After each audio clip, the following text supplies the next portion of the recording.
7 de setembro de 1822, independência do Brasil.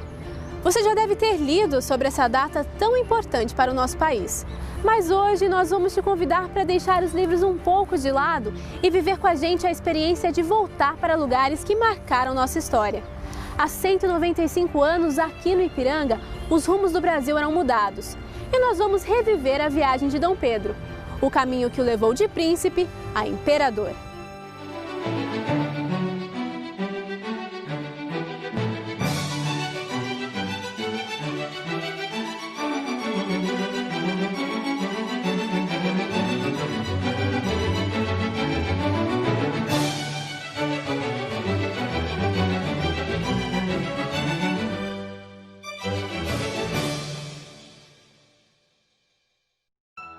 Nossa viagem começa em uma cidade que guarda recordações da monarquia. Ela parece carregar o sobrenome imperial. Até mesmo os transportes não nos deixam esquecer que a independência fez parte da história. Muitas construções mantêm a estrutura original. O clássico e o contemporâneo se misturam constantemente e a história parece ganhar vida. E para saber mais da independência do Brasil, nós viemos até Petrópolis, no Rio de Janeiro, para conhecer o Museu Imperial. Mas antes de entrar no museu, uma curiosidade: é necessário usar essas pantufas. Essa é uma forma de proteger o próprio piso do museu, do palácio, que é original da época, e também de controlar o número de visitantes. Não pode ter mais de 300 visitantes no mesmo momento no museu.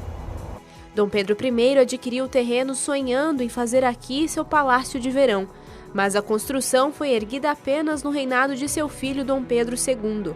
O museu mantém praticamente toda a estrutura original preservada e guarda muitas recordações do período da monarquia.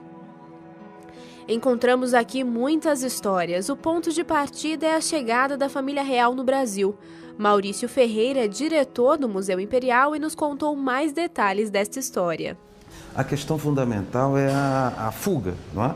Porque as tropas de Napoleão invadiram a Península Ibérica, né, chegando a Portugal em 1807, e Dom João, que era o príncipe regente, pressionado pela França, pela invasão, e pressionado pela Inglaterra, que tinha interesse que Dom João deixasse a Europa para que os navios não caíssem nas mãos dos franceses. Então, nesse sentido, Dom João e a corte toda se transferem, né, para o Brasil.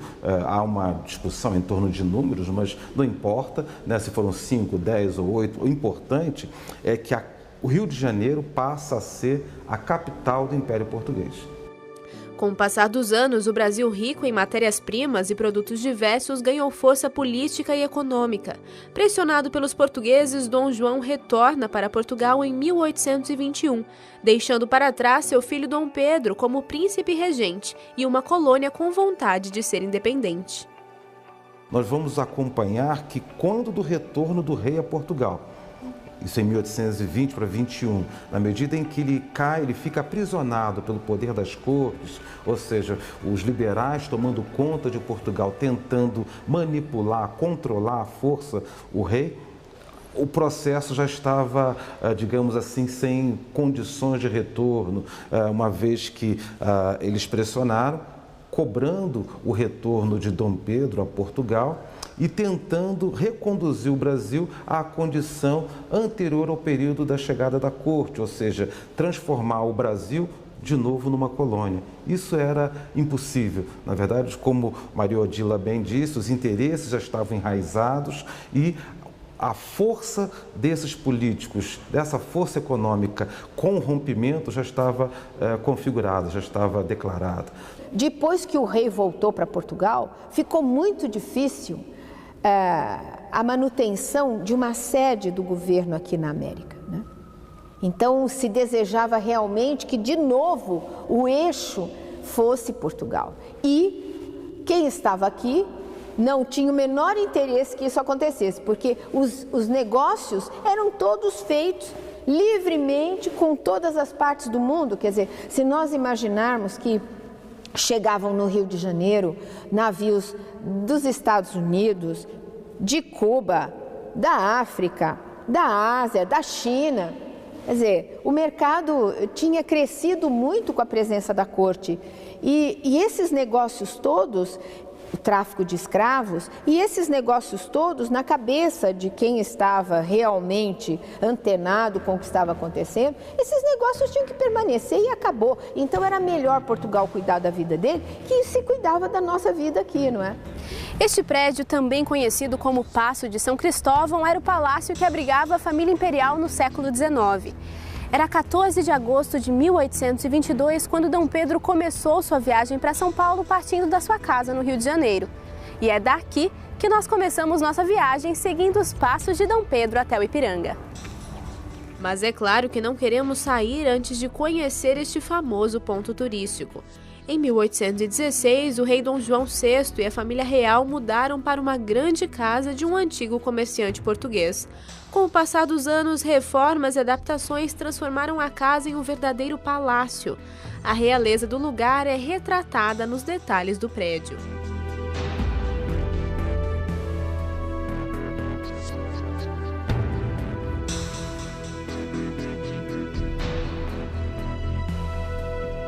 Da janela, a vista para os jardins e para as belezas da cidade do Rio de Janeiro, até então capital do Brasil.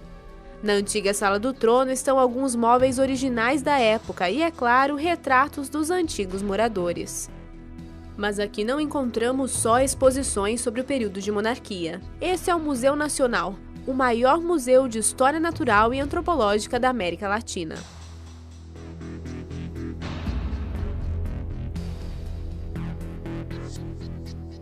A viagem a São Paulo tinha um objetivo: encontrar aliados que se unissem à causa da independência.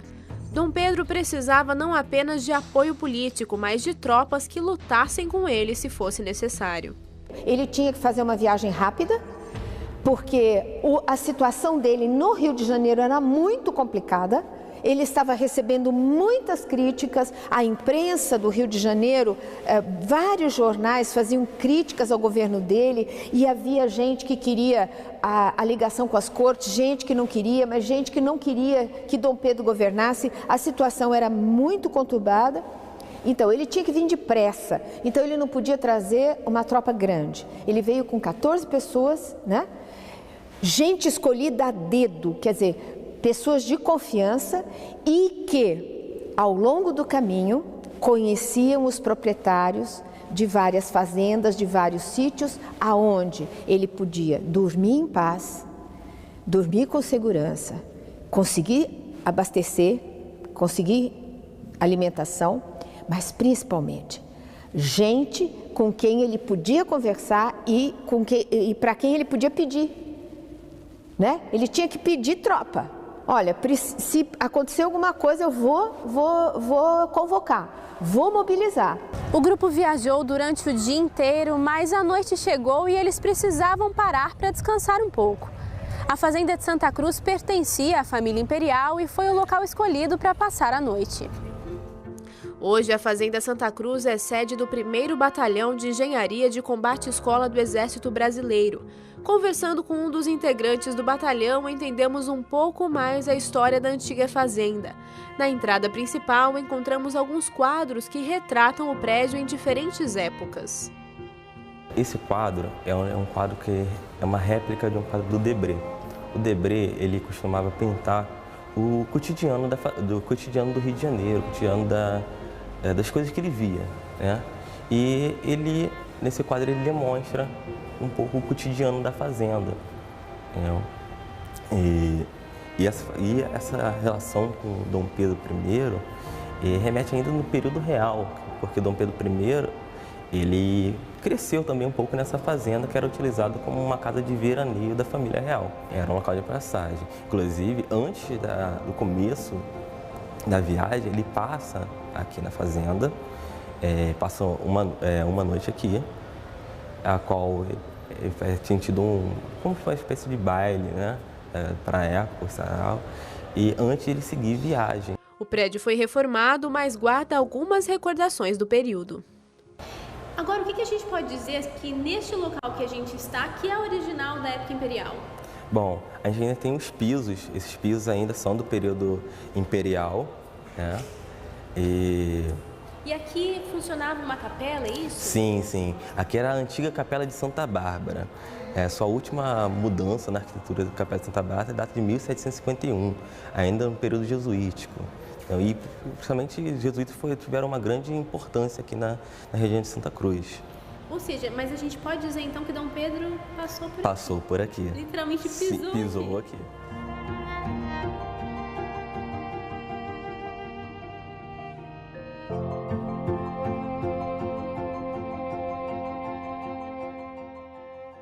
O dia chega ao fim e é hora de partir, mas a história continua.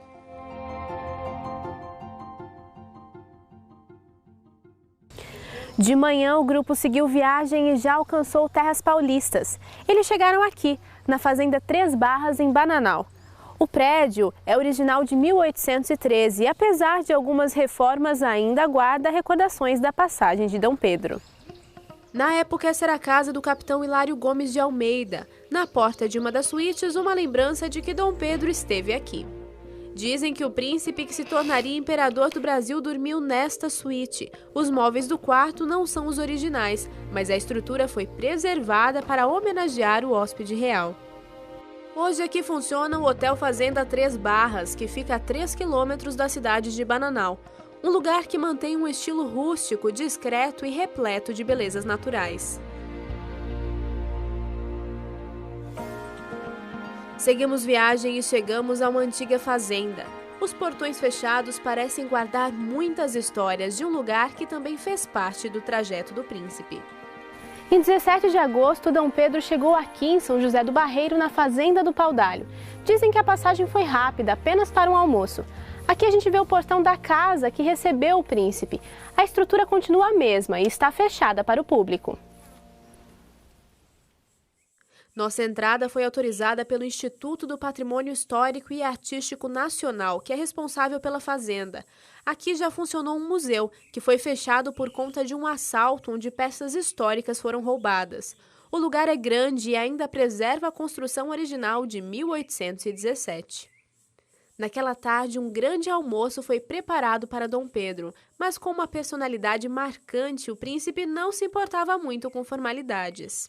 Paciente, adorava velocidade, adorava postar a corrida de cavalo, ele adorava correr com cavalos. Desde pequeno, no Rio de Janeiro, ele apostava com o Dom Miguel, o irmão dele, depois ele vai fazer várias outras apostas. Com corrida de cavalo, ele vai inclusive se acidentar várias vezes com cavalo, com carruagem, ele também dirigia carruagem em alta velocidade. E nessa de impaciência, gostar de velocidade, ele de novo atropela a guarda de honra, da guarda de honra não, a guarda de honra vai se formar em Pindamonhangaba, né? Antes disso ele está com 4 pessoas só fazendo essa travessia até Guaratinguetá. E lá na Fazenda Paudalho, ele chega na frente da comitiva. E a dona da fazenda está preparando um grande almoço para receber o príncipe regente que vai passar por lá. E de repente aparece um moço todo enlameado, esbaforido, pedindo um prato de comida. Aí ela olha para aquele moço e fala: bom, você come na cozinha, que aqui eu estou esperando visita e você não vai comer aqui, mas eu te dou um prato de comida assim. Aí ele come lá agachado perto do fogão, agradece, pega o cavalo e vai embora. Quando a guarda de honra chega, que a dona da fazenda descobre que o príncipe tinha comido, já tinha comido antes deles, que o príncipe não estava lá, e que ele já tinha partido, né? Ele não era muito de rapapé, ele até gostava dessa coisa de evitar a cerimônia, entendeu? Ele não era uma pessoa muito cerimoniosa. Ainda no mesmo dia, a comitiva seguiu para a cidade de Areias, onde morava o capitão-mor Domingos da Silva. A cidade, que tem menos de 4.000 habitantes, é repleta de construções antigas muito bem preservadas. Chegando lá, encontramos o Ronaldo Araújo, que é secretário de Cultura e Turismo, e nos apresentou o Hotel Santana. Aqui era o antigo caminho. Era o caminho de terra que ligava sempre a província do Rio e São Paulo. Então a família real passava e hospedava-se sempre na casa do capitão-mor. Que partes a gente pode dizer da casa que são originais da época imperial? Olha, o prédio ele se mantém em boa parte original, nós podemos ver pelos armários. Os armários para guardar louça, guardava também os panos de prato, todo o material que havia na cidade naquela época. E eles são todos originais, a madeira, nós temos os portais que são também todos originais, a estrutura. Até as portas, vocês podem ver os desenhos que eram feitos na época. Cada um tinha seu estilo. Você pode verificar também pelas escadas originais, que ainda estamos aqui. E essa é a parte de cima, onde a família, o Dom Pedro, a sua família ficava. E para chegar no quarto que hospedou Dom Pedro, temos mais escadas pela frente. E o caminho aqui é estreito, né? Muito estreito. Bem alto. Muito alto. E era onde ele gostava de ficar. Conta-se nos relatos que ele gostava de ficar aqui, onde você vai estar verificando a paisagem do município, né? A vista. A vista era privilegiada, então quem sabe isso chamava a atenção de Dom Pedro, né? Isso é verdade. Era uma vista que ninguém tinha essa vista aqui do céu.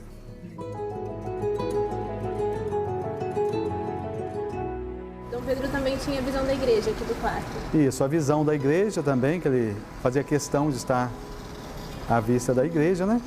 E é um fato marcante que o sino que nós estamos vendo na igreja matriz, ele tocava. Quando anunciava a vinda de Dom Pedro, a família real, quando chegava nas divisas de Arezzo, o sino começava a tocar, anunciando a chegada do príncipe. E em época de festas também, quando havia no município, ele tocava. Areias era importante durante a monarquia por ser uma grande produtora de café, o que também explica a passagem de Dom Pedro. Era um bom lugar para encontrar aliados para a causa da independência. A comitiva seguiu viagem pela Estrada dos Tropeiros, passando por cidades da região. Chegamos a outro lugar que recebeu o príncipe para um almoço, a cidade de Cachoeira Paulista. Por aqui, quem nos acompanhou foi o historiador Cláudio Silva. As estradas asfaltadas por onde andamos hoje eram caminhos de terra, importantes rotas para transportar mercadorias e até fazer longas viagens. Essa estrada hoje toda bonita, asfaltada, tem casa aos lados, crianças às vezes jogando bola. Sim, era o caminho que Dom Pedro passou em 1822, indo em direção para São Paulo. Cláudio é o responsável pelo Museu da Cidade, onde encontramos um quadro que retrata a passagem de Dom Pedro por Cachoeira Paulista. Até a Biblioteca Nacional do Rio de Janeiro tem todas as documentações provando que ele passa por aqui. Tem livros também. Eu tenho livros também que cita ele passando por aqui. O livro de Agostinho Ramos cita a passagem dele também pelo Cachoeira Paulista. Então tem muitos registros, sim. E esse quadro registra a passagem dele? Registra a passagem dele. O Nelson Lorena viajou no passado, no pensamento, como que era a vinda dele. O quadro foi retratado assim, ele a cavalo, muito bem vestido, só falta a gravata para ficar legal, bonito. Não, assim, só para ilustrar, para ficar bonito, porque as pessoas têm ciência que é tudo em nome de burro, barbudo, sujos, fedorentos. E o Dom Pedro I ainda estava com a diarreia ainda, foi parando várias etapas pelo caminho até chegar em Santos, depois em São Paulo, ainda continuava com diarreia ainda. Não sabemos em que momento o mal-estar do príncipe começou, mas isso pode ter atrapalhado um pouco a viagem, e eles ainda teriam um longo caminho pela frente. O grupo viajava por horas em estradas de terra como essa. E diferente das imagens que retratam viagens feitas a cavalo, as viagens eram feitas com auxílio das mulas, o animal ideal para esse tipo de terreno e para esse tipo de viagem. Decidir o trajeto não era uma questão de escolher os melhores lugares para descansar e se alimentar. Dom Pedro precisava encontrar com homens que apoiassem a separação de Portugal. A comitiva saiu maior da cidade de Guaratinguetá, mas homens se uniram à guarda de honra do príncipe Dom Pedro. E a próxima parada foi a capela de Nossa Senhora Aparecida. A estrutura ainda é original. É um marco histórico que reúne vários turistas durante todo o ano. Esta é a primeira catedral da cidade de Aparecida. A construção, feita em parte com pedras, ficava no alto de uma colina rodeada por coqueiros. Hoje é cercada de comércio em um lugar muito movimentado da cidade. O antigo sino já não tem a mesma força. Se não pararmos para prestar atenção, ele quase passa despercebido.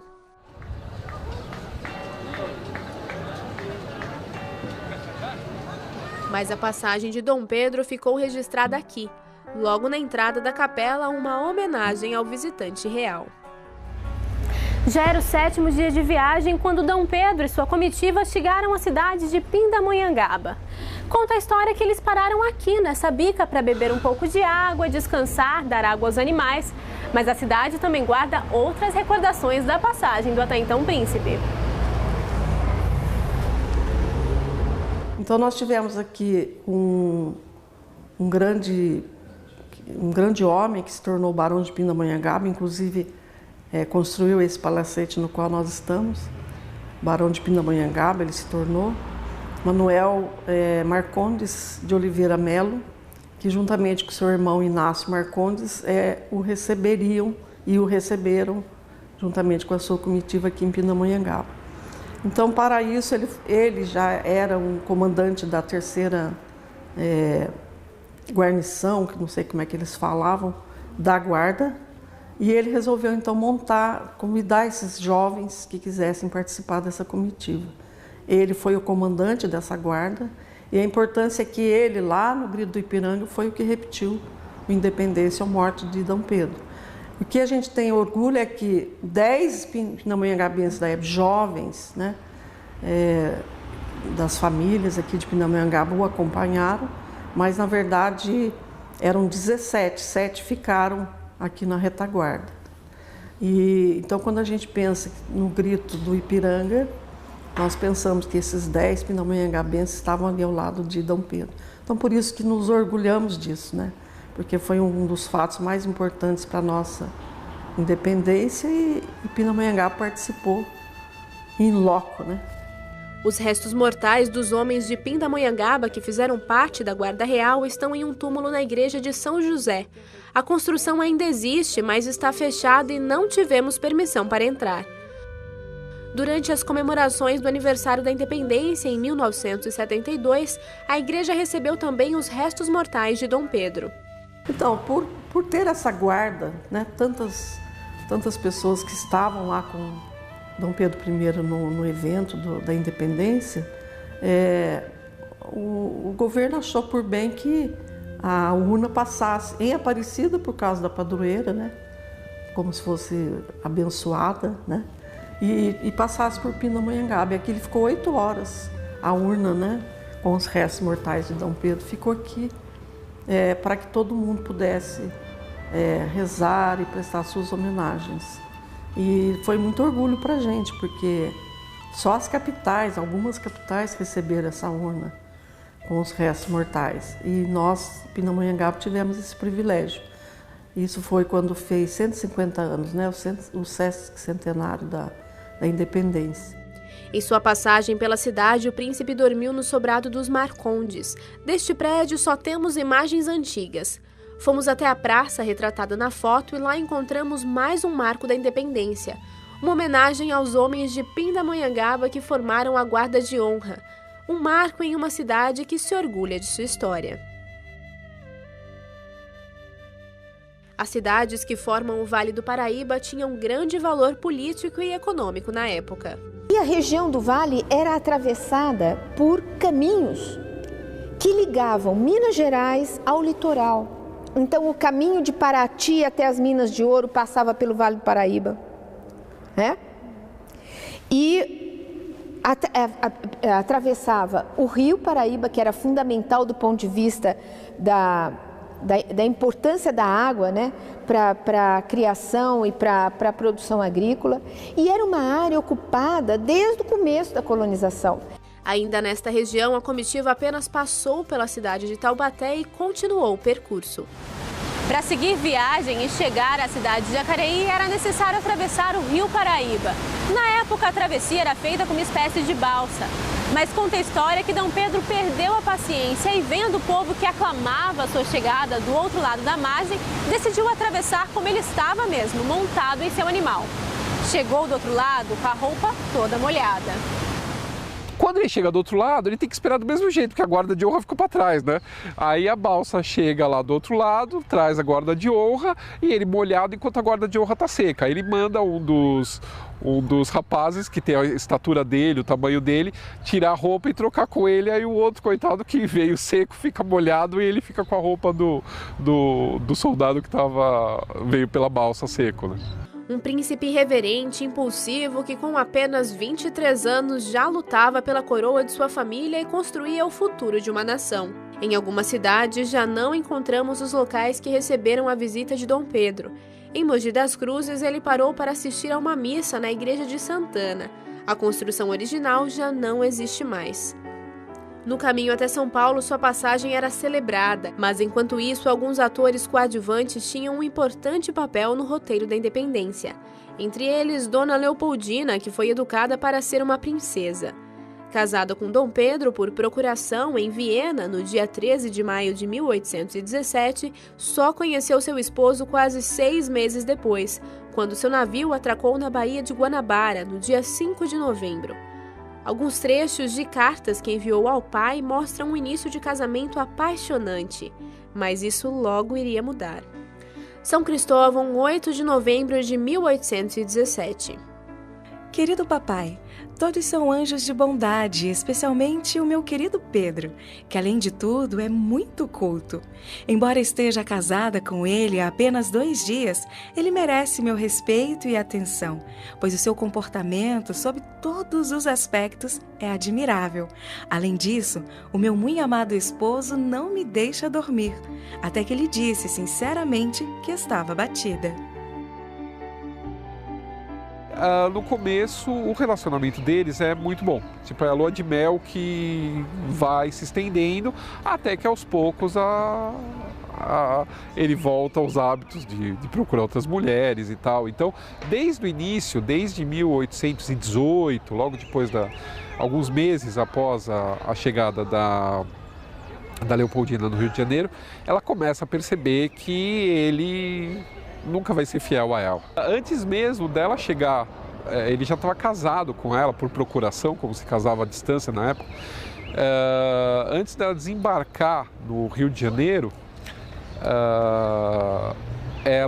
ele já tinha engravidado uma amante dele, uma bailarina francesa, Noémie Thierry, e o Dom João VI e a Carlota Joaquina se juntam, coisa rara, porque eles se detestavam, para expulsar essa mulher do Rio de Janeiro, grávida do filho, porque a princesa tá para chegar pro casamento, sabe? Mas nem sempre a princesa podia ser sincera no que escrevia. Em 1818, conseguiu enviar para sua irmã Maria Luísa uma carta por uma mensageira de confiança. Abriu o coração, mostrando que sua relação com o marido já não estava tão agradável. Ele me diz tudo o que pensa com franqueza e mesmo com certa rudeza. Acostumado a que lhe faça sempre sua vontade, tudo tem que se adaptar a ele. E até tenho que aturar algumas grosserias. Independente dos problemas matrimoniais, Leopoldina foi uma grande parceira política de Dom Pedro. Sua atuação no processo da independência foi decisiva. O lugar comum coloca Dona Leopoldina como a pobre coitada, que era, enfim, prejudicada, que era maltratada pelo marido. Isso é fato, mas a questão fundamental é que ela era uma pessoa muito com dotes intelectuais, né, muito significativos. Para você ter uma ideia, quando ela soube que se casaria com Dom Pedro, a primeira coisa que ela passou a fazer foi estudar português. Ela é uma pessoa com dedicação aos estudos, como mineralogia, como botânica, interesses, por exemplo, em montar, caçar, enfim, uma mulher que fugia o padrão de sua época. E fugiu o padrão também por uma ação política muito forte, muito contundente. Ela é criada para isso, né? Os Habsburgos, né? A família que ela vem, os Habsburgos, eles tinham um projeto de poder que envolvia a criação de princesas aptas a governar.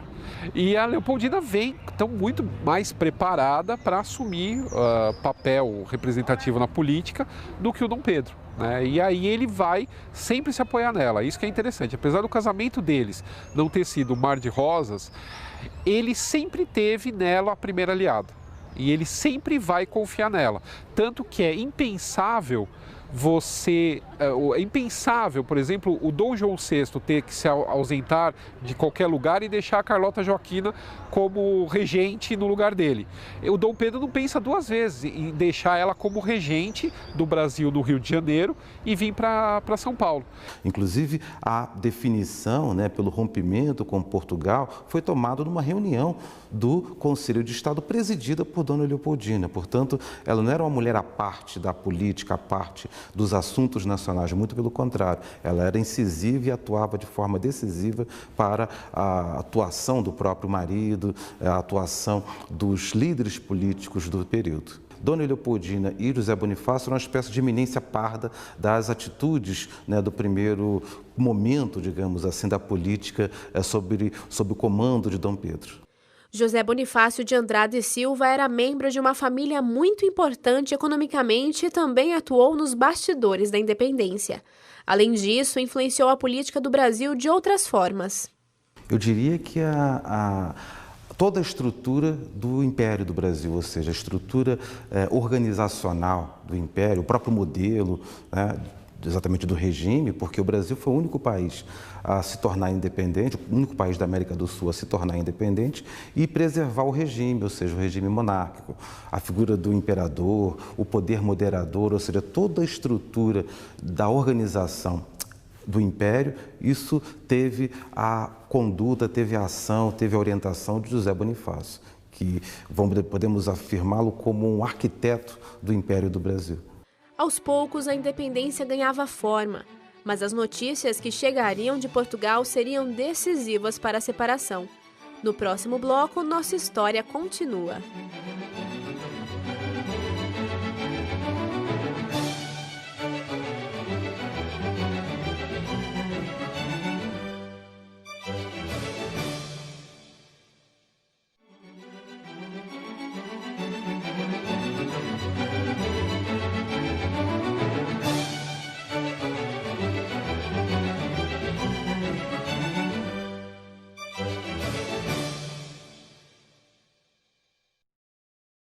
No dia 28 de agosto, o navio Três Corações atracou no porto do Rio de Janeiro, trazendo notícias de Portugal.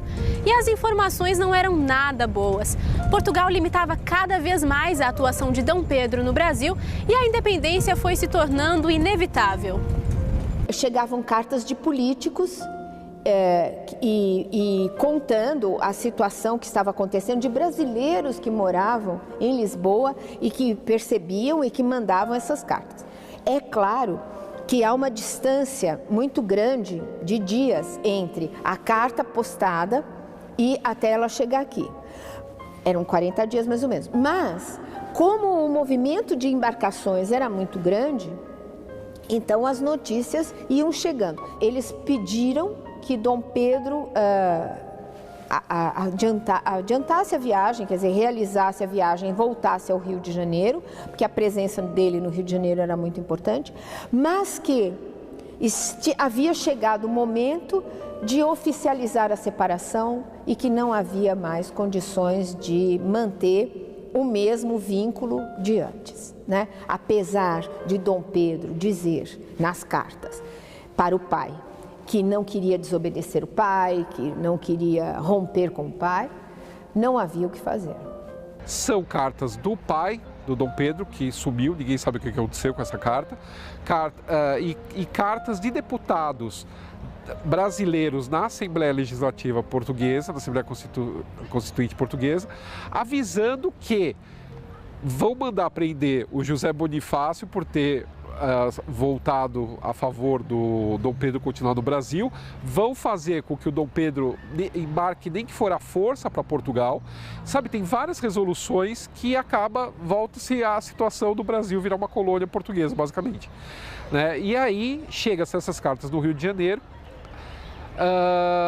a princesa convoca uma assembleia do Conselho de Estado, onde se decide mandar cartas para o Dom Pedro aqui em São Paulo, explicando a situação política, como que estava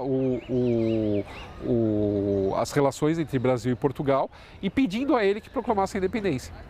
Cecília nos conta que em São Paulo, Dom Pedro dedicava tempo para fazer alianças e resolver outras questões políticas. Abastecimento, mas principalmente ele precisava apaziguar os ânimos em São Paulo, porque havia grupos poderosos ligados às cortes em Lisboa, que não aceitavam a presença dele. Havia gente que queria se separar de Portugal, queria se separar das cortes, mas não aceitava a figura do Dom Pedro, porque achava que Dom Pedro era um rei absolutista, que não ia ser constitucional, que não ia fazer um governo de acordo com o que eles imaginavam. Então ele tinha que, de alguma maneira, desanuviar os horizontes. E entre abril de 22 e junho de 22, ocorreu uma revolta em São Paulo que abrangeu tanto a cidade de Santos, quer dizer, um dos portos mais importantes da América Portuguesa, quanto a capital. Então, ele tinha que tomar uma atitude. Ele vem para resolver um problema de governo de São Paulo, que tinha tido uma revolta chamada Bernardo Francisco Inácio, aonde pessoas que eram pró-Portugal queriam responder às cortes portuguesas e não reconhecer o governo do Dom Pedro no Rio de Janeiro, né? Então já era uma cisão que estava acontecendo por conta da Assembleia Constituinte Portuguesa, que queria que todas as províncias brasileiras respondessem diretamente a Portugal, desreconhecendo o poder do príncipe regente no Rio de Janeiro. Então ele vem para cá para apaziguar a capitania, porque tinha, do mesmo jeito que tinha o Francisco Inácio e outras pessoas a favor de ser governado por Portugal, havia outros que queriam ser governados pelo Rio de Janeiro, ter um governo central aqui no Brasil. E aí ele vem para apaziguar essa capitania e abrir novas eleições. Em junho, Dom Pedro assinou a convocação de uma Assembleia Constituinte, ou seja, chamando eleições nas várias províncias que compunham a América Portuguesa para que fossem eleitos deputados, que reunidos no Rio de Janeiro iam fazer uma Constituição. Ora, uma Constituição diferente da Constituição das Cortes, então o rompimento já estava dado. Mas ele precisava seguir à frente nas suas decisões, nas suas ações, e que são ações de natureza política, de natureza militar, mas também ele não podia prescindir de apoios econômicos fundamentais. Então, ele resolveu vir para São Paulo. Dom Pedro foi recebido em terras paulistanas com festas e comemorações. O que estava preparado para ele era uma movimentação na cidade de São Paulo. Quer dizer, a cidade tinha sido preparada para que quando ele chegasse, houvesse uma festa, houvesse uma apresentação no teatro, e ele fosse aplaudido, ele fosse apoiado por aqueles que realmente desejavam que ele fosse monarca e que a separação se concretizasse. Enquanto resolvia questões importantes para a política do país, Dom Pedro conheceu uma mulher que também entraria para a história do Brasil. Lá começou um romance que durou 7 anos, apenas um de seus casos extraconjugais. Ele vai conhecer a Domitila em São Paulo nessa viagem que ele faz. O Francisco de Castro, que é esse rapaz que sai de São Paulo, do Rio de Janeiro com ele e vem para São Paulo, é o irmão mais novo da Marquesa de Santos, da futura Marquesa de Santos, Domitila de Castro Cantimelo. E provavelmente por conta da relação que ele vai estabelecer de amizade com o Francisco, é que o Dom Pedro vai ter acesso à irmã dele e todo o drama que essa irmã está vivendo em São Paulo, que ela tinha sido esfaqueada pelo primeiro marido por questões financeiras. O marido gastava tudo que tinha com mulheres, bebida e principalmente jogo, então ele perdia muito dinheiro. Mas quando o Dom Pedro chega, ainda ela está brigando pela guarda dos filhos, que o sogro dela, que era riquíssimo lá em Minas Gerais, quer tomar a guarda das crianças. Então provavelmente ela deve ter se acercado do príncipe para pedir favores e tal. Ali surgiu um relacionamento que ficou registrado até mesmo em cartas. Fique Vossa Majestade na certeza de que serei eternamente grata. Estas são algumas cartas da Marquesa de Santos para o seu amado Dom Pedro. São registros históricos valiosos e que nos contam várias histórias. O título de Marquesa de Santos foi dado por Dom Pedro anos depois de se conhecerem, mas o relacionamento também permitiu que Domitila tivesse outros privilégios. Se existiu uma amante oficial, essa de fato foi a dona Domitila, né? A Marquesa de Santos. A gente percebe claramente por essa joia. Foi uma joia muito sofisticada, digamos assim, né? Presente de Dom Pedro I à Marquesa de Santos. E observamos que no camafeu traz um retrato do imperador, ou seja, uma joia que ela portava em eventos oficiais, em ambiente de corte e com o retrato do próprio imperador. Ou seja, em eventos oficiais ele levava a esposa e a amante. Ela chegou a residir na residência oficial, né? Ou seja, era uma afronta, digamos assim, à imperatriz, Dona Leopoldina, a presença, né, da amante na corte, enfim, circulando por essas áreas oficiais do palácio. Ele dá o título de dama camarista da imperatriz. Então, com esse título, ela passa a ser dama de companhia da Leopoldina, acima de todas as outras damas, por causa de uma afronta que ela sofreu numa igreja que ela foi assistir uma missa. Quando ela chegou, já as damas de companhia da Leopoldina, sabendo que ela era amante do Dom Pedro, mostraram um nojo da presença dela, levantaram e foram embora. Aí ele dá esse título para ela e no dia seguinte manda trancar a porta do lugar da igreja onde elas ficavam e dá a chave para a amante e fala para ela se atrasar, para as outras agora ficarem de pé esperando ela chegar. Então, sempre que ela sofre uma afronta, a amante, ele reage de alguma maneira. Então, essa reação dele foi dar esse título para ela. Depois de passar alguns dias em São Paulo, Dom Pedro e sua comitiva seguem para Santos, que na época era uma cidade com menos de 5.000 habitantes. Ele vai verificar como que estão os fortes e a casa do trem de artilharia e a casa da pólvora, porque já se previa uma guerra contra Portugal. Então ele queria certificar que as fortificações de Santos estavam ok para alguma batalha que precisasse ser feita. Então ele desce em 5 de setembro e ele faz contato com elementos políticos da região, que é a família, principalmente dos irmãos Andrada, né? O Martim Francisco já está com o ministro dele no Rio de Janeiro, e o José Bonifácio também, né? No governo que ele compôs lá no Rio de Janeiro. Ainda era início do dia 7 de setembro, quando Dom Pedro saiu de Santos com sua comitiva a caminho de São Paulo. No meio da manhã, eles chegaram aqui, na Calçada do Lorena, um local que tinha um tráfego intenso na época. Muitos comerciantes utilizavam esse trajeto para trazer mercadorias vindas do Porto de Santos. O trecho foi construído no final do século XVIII e foi a primeira ligação pavimentada entre São Paulo e o litoral paulista.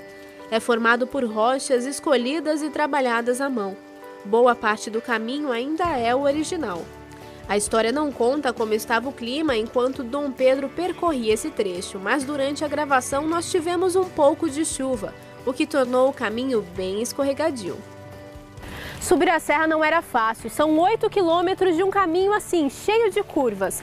A subida é íngreme, em alguns trechos um pouco estreita. Agora, os viajantes levavam mais ou menos 2 horas para percorrer todo o caminho. Se eu estou tendo dificuldade de subir assim a pé, imagina montada em mulas cheias de bagagens de uma comitiva inteira. Com certeza a viagem não foi muito agradável.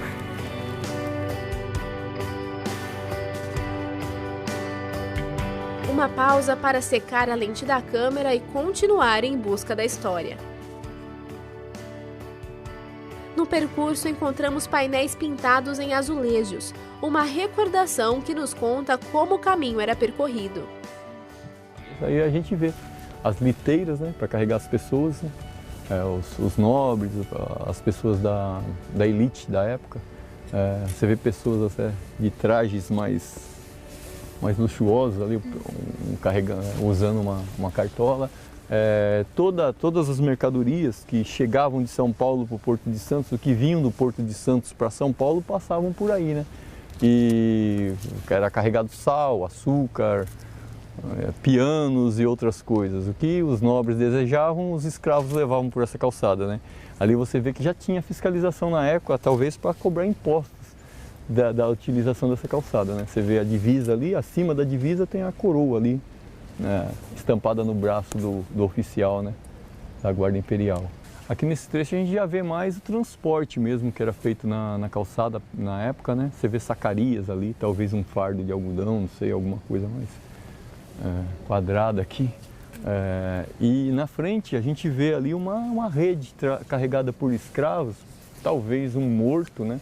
Uma pessoa morta. Você vê que o transporte de pessoas vivas da elite era feito em liteiras, um negócio mais elaborado, que tinha mais conforto e tal.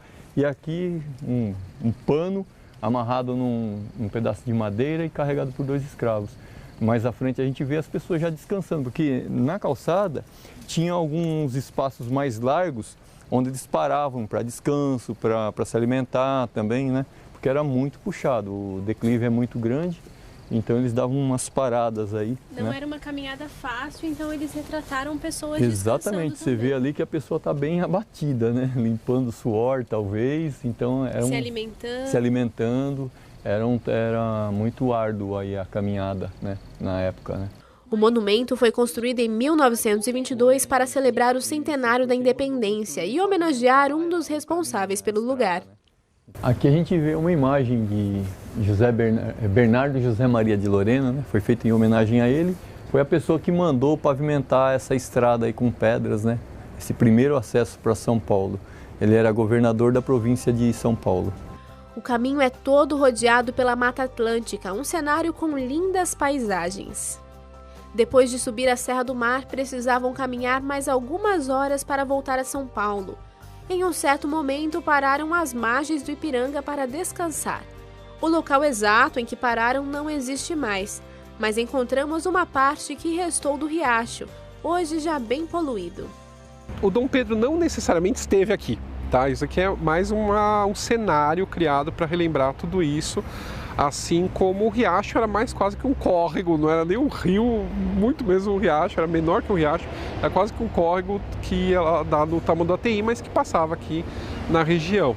Eles tinham que passar por aqui, porque era o caminho obrigatório, inclusive pela troca de mula para cavalo e tal, era um posto tinha uma venda, como se chamava, esse pouso aí de tropeiros, que era bem movimentado devido à movimentação de subida e descida da Serra do Mar. Então ele chega aqui no alto por volta das 4 horas da tarde, por volta das 4 horas da tarde, vamos colocar assim.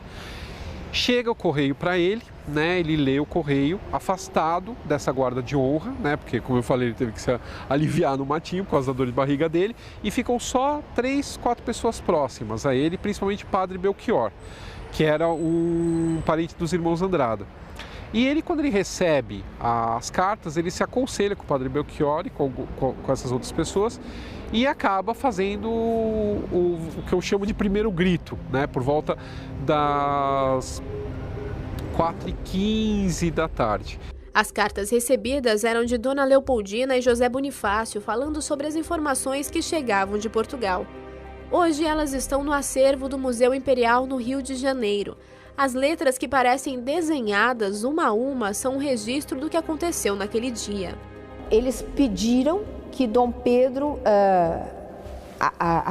adiantasse a viagem, quer dizer, realizasse a viagem e voltasse ao Rio de Janeiro, porque a presença dele no Rio de Janeiro era muito importante, mas que havia chegado o momento de oficializar a separação e que não havia mais condições de manter o mesmo vínculo de antes, né? Apesar de Dom Pedro dizer nas cartas para o pai que não queria desobedecer o pai, que não queria romper com o pai, não havia o que fazer. 4 anos mais tarde, Padre Belchior escreveu um depoimento contando a reação do príncipe. Dom Pedro, tremendo de raiva, arrancou de minhas mãos os papéis e, amarrotando-os, pisou-os e deixou-os na relva. Eu os apanhei e guardei. Depois, virou-se para mim e disse: "E agora, Padre Belchior?"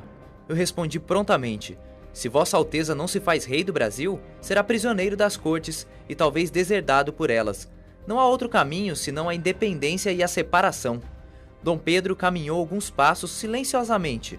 De repente, estacou no meio da estrada dizendo-me: "Padre Belchior, eles o querem, eles o terão à sua conta. As cortes me perseguem, chamam-me com desprezo de rapazinho. De hoje em diante, estão quebradas as nossas relações. Nada mais quero com o governo português e proclamo o Brasil para sempre separado de Portugal." E aí ele parte com essa pequena comitiva até o local onde está o restante da guarda de honra que tinha vindo. Não tinha esperado ele ficar no banheiro, né? Foram se adiantando. E aí nesse lugar chamado Venda, tal, na região do Moinho, né, que era um córrego que também passava aqui, que ia para o Tamanduateí, ele dá o segundo grito por volta das 4h20, 4h25 da tarde. Então você tem dois rompimentos, né? E aí fica mais claro esse segundo, que aí é na frente de uma certa quantidade maior de pessoas, não 3 ou 4, como foi o primeiro. Você deve pensar que essa história é um pouco diferente daquela retratada em quadros, como a famosa pintura de Pedro Américo, que recebeu o nome Independência ou Morte. A tela, com mais de 4 metros de altura e 7 de comprimento, foi idealizada para ocupar um lugar importante na parede de uma das salas do Museu Paulista, também conhecido como Museu do Ipiranga. Projetado em 1885 para ser um lugar de memória nacional, o museu se encontra fechado para visitação desde 2013. Deve ser reaberto em 2022, em comemoração aos 200 anos da independência. Mesmo em meio aos materiais de reforma, fomos pessoalmente conhecer essa obra de arte.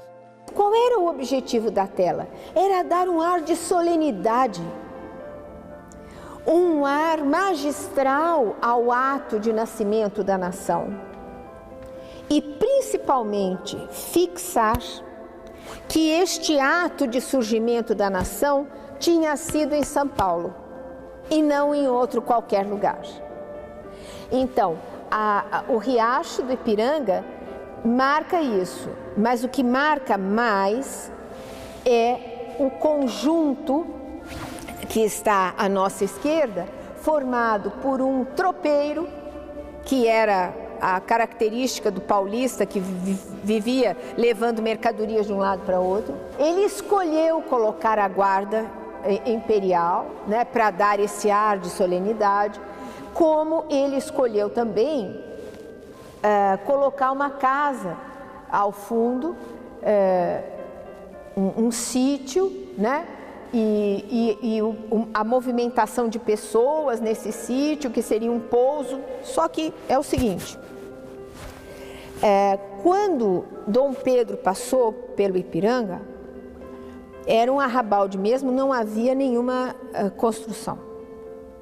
Mas quando Pedro Américo esteve aqui, no final do século XIX, havia uma construção, um sítiozinho, que por conta desta tela se transformou na Casa do Grito. O que está aqui é uma interpretação. No Museu Imperial encontramos outro quadro que retrata a independência. Por exemplo, nós temos uma pintura produzida por François-René Moreau, 20 anos após o ato. 20 anos após a proclamação da independência. E o contexto é um contexto de entender a independência como uma festa popular, entender a independência como uma confraternização entre os brasileiros e os portugueses. Então nós temos portugueses, brasileiros, brancos, negros, enfim, temos uma comunidade que nós poderíamos dizer que formou o Brasil aqui numa grande festa. E o detalhe mais interessante ainda é a presença de crianças. Crianças que olham para fora, crianças que olham para o futuro, para o país que está a nascer justamente nesse momento. Porque as crianças são o futuro de uma nação. Ou seja, existe uma representação, existe uma ideia de Brasil que está sendo apresentada nessa pintura. Ou seja, essa ideia de Brasil é mais importante do que o registro do que de fato aconteceu no 7 de setembro às margens do Rio Ipiranga. Já se avistava um futuro diferente com a separação de Portugal. O sonho de formar um país independente, economicamente forte e com sua própria política ganhou forças no dia 7 de setembro. Mas para que o Brasil fosse considerado completamente separado de Portugal, era necessário resolver algumas questões burocráticas. Isto demandou uma negociação diplomática muito complexa, né? Que envolveu tanto a questão da coroa dos Bragança, porque era Bragança lá, Bragança aqui, quem vai ficar com a coroa, quem vai ser herdeiro do quê? Segundo, como que vai ser feita esta separação? Em que termos ela vai ser feita, né? Em que termos do ponto de vista da Constituição? Quer dizer, Dom Pedro foi aclamado imperador, mas como que ele podia ser aclamado imperador se ele era herdeiro do rei de Portugal? Então, havia questões diplomáticas e havia questões de natureza econômica seríssimas. Desde a Inglaterra, quando ela resolveu patrocinar, digamos assim, a vinda da corte para o Brasil, com os 43 navios que atravessaram o Atlântico, chegando aqui, a Inglaterra apresentou uma conta. Essa conta, de fato, foi paga pelo Brasil. As tratativas diplomáticas, elas demoraram anos, né? O primeiro país a reconhecer o governo do Rio de Janeiro e a monarquia constitucional e o Império do Brasil foi a Inglaterra, depois Portugal, e depois a Áustria, depois a Prússia, então foi bem demorado. Mas do ponto de vista da América, os Estados Unidos, o governo dos Estados Unidos reconheceu a separação e reconheceu o novo governo. O monumento à independência que está na cidade de São Paulo guarda os restos mortais de Dom Pedro e Dona Leopoldina, uma homenagem aos imperadores do nosso país. Podemos dizer que este é o fim da história, ou não. Dom Pedro aqui é representado junto de sua guarda, logo atrás de uma chama que nunca se apaga. Um lembrete de que esta história não pode ficar registrada apenas nos livros, deve ser contada e apreciada, pois um dia um príncipe se tornou imperador e trouxe novos rumos à nação. Agora somos nós que escrevemos os próximos capítulos dessa história.